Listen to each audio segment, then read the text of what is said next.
तिमाही में सोना, बीएलडब्ल्यू, प्रेसिजन ने अच्छे नतीजे पेश किए हैं।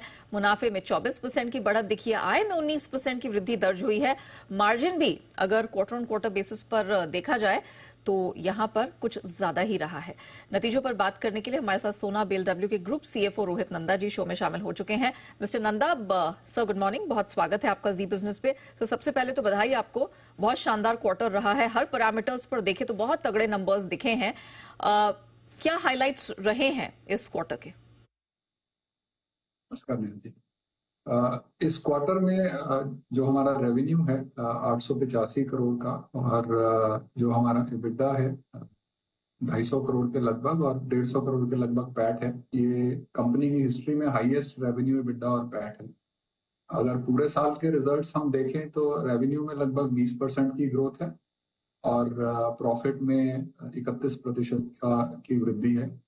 तो ये साल का ओवरऑल परफॉर्मेंस अच्छा रहा है। We have seen expansion in the margins also, तो जिसकी रीजन है कि हमारा प्रोडक्ट मिक्स इम्प्रूव हुआ है। उसके अलावा ऑपरेशनल एफिशिएंसी से भी हमने अपना मार्जिन इम्प्रूव किया है। सो ओवरऑल पिछला साल जो है हमारे लिए अच्छा रहा है। बताइए, हमने मार्जिन्स पर नजर डाली, इसमें तो बढ़ा दिखी है, और अगर मैं एनुअलाइज बेसिस पर देखूं तो ये 26 से 28% रही है। क्या आप इसी मार्जिन रेंज को इस वित्त वर्ष भी लेकर चल रहे हैं, मेंटेन करेंगे, या कुछ और इरादा इससे बढ़ाने का? तो हिस्टोरिकली भी नेहा जी, हमारा मार्जिन 26 से 28% की रेंज में ही रहा है, और आगे के सालों में भी हमारा एक्सपेक्टेशन है कि ये इसी रेंज में ही रहेगा। सो इस रेंज से बाहर जाने का हमको इसमें कोई अभी चांस नहीं लग रहा। अच्छा नंदा सर, हमने नोटिस किया कि ये जो फोर्थ क्वार्टर रहा है पिछले वित्त वर्ष का, इसमें ईवी से आपकी तकरीबन रेवेन्यूज का 32% निकल कर आया है। तो सर, टारगेटेड कंट्रीब्यूशन अब इस ईवी स्पेस से इस वित्त वर्ष के लिए क्या होगा, और साथ में ये भी बताइए कि इस सेगमेंट को और बूस्ट करने के लिए, बढ़ाने के लिए क्या प्लान है? तो देखिए, ईवी सेगमेंट एक हमारा फोकस एरिया है शुरू से ही। पिछले 3 साल में जो है हमने 3 साल पहले जब लिस्ट हुए थे तो 14% रेवेन्यू हमारा ईवी से आता था, जो अब बढ़ के पूरे साल में 29% हो गया है। अगर आप हमारा ऑर्डर बुक देखेंगी, 22,600 करोड़ का ऑर्डर बुक है, उसका लगभग 80% जो है वो ईवी ऑर्डर बुक ही है। तो ये परसेंटेज ऑफ रेवेन्यू आगे वाले सालों में बढ़ता ही जाएगा। अनुमान है कि FY 26-27 में ये अपने रेवेन्यू का 45% के आसपास हो जाने का एस्टिमेट है हमें।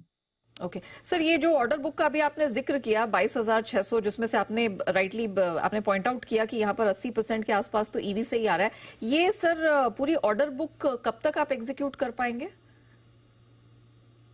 देखिए, अभी जो कस्टमर्स का प्रोडक्शन प्लान है इन ऑर्डर्स के साथ जो हमें मिला है, वो फाइनेंशियल ईयर 27 तक, इसमें जितने भी बड़े ऑर्डर्स हैं, मैं हर ऑर्डर का तो नहीं बता सकता क्योंकि कई छोटे छोटे ऑर्डर्स भी होंगे, बट बड़े जितने भी ऑर्डर हैं वो FY 27 तक प्रोडक्शन में आ जाने चाहिए। अच्छा सर, ये जो पिछली आखिरी तिमाही रही है उसमें आपको 2 PLI सर्टिफिकेशंस मिले हैं, तो आप उन प्रोडक्ट्स के बारे में जरा डिटेल दे सकते हैं, और किस तरह में आय में इसका योगदान रहेगा, ये अगर बता पाए। जी, तो ये दोनों जो हमको सर्टिफिकेशन मिले हैं, ये हम जो Indian 2 wheeler electric vehicle market के लिए मोटर्स देते हैं, ये दोनों अप्रूवल्स उन्हीं के हैं। 2 अलग अलग कस्टमर्स के 2 मॉडल्स हैं। तो इसका जो इनकम है वो जो करंट फाइनेंशियल ईयर अभी स्टार्ट हुआ है FY 25, तो इसमें जो हम सेल करेंगे इन कस्टमर्स को, उसके ऊपर हमको मिलना चाहिए। लेकिन ये इसका इनकम जो है FY 26 में P&L में आएगा, बिकॉज हम लोगों ने इसमें डिसाइड किया है कि जब हमको गवर्नमेंट से PLI मिलेगा तभी हम अपने P&L में इसकी इनकम दिखाएंगे, तो जो कि 1 साल बाद मिलेगा।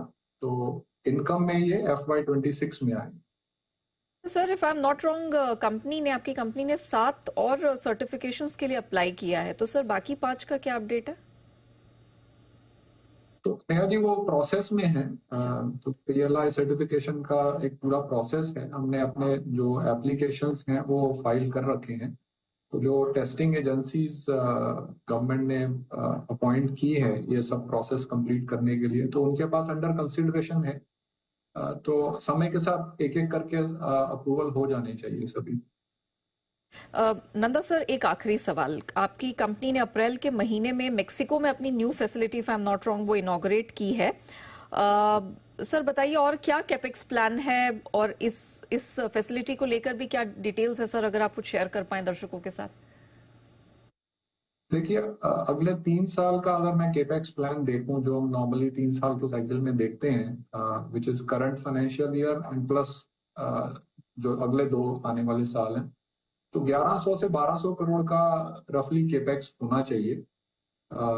जहां तक मैक्सिको फैसिलिटी का सवाल है, वहां पे हमारी एक फैसिलिटी ऑलरेडी है मैक्सिको में, जिसमें कि हम स्टार्टर मोटर्स बनाते हैं अपने कस्टमर्स के लिए नॉर्थ अमेरिका में। अभी जो फैसिलिटी अनाउंस हुई है, इसमें डिफरेंशियल असेंबली बनाने का प्लान है। तो ये आने वाले 1-1.5 साल में, 1 से 2 साल में यहाँ पे हम लोग केपेक्स करेंगे।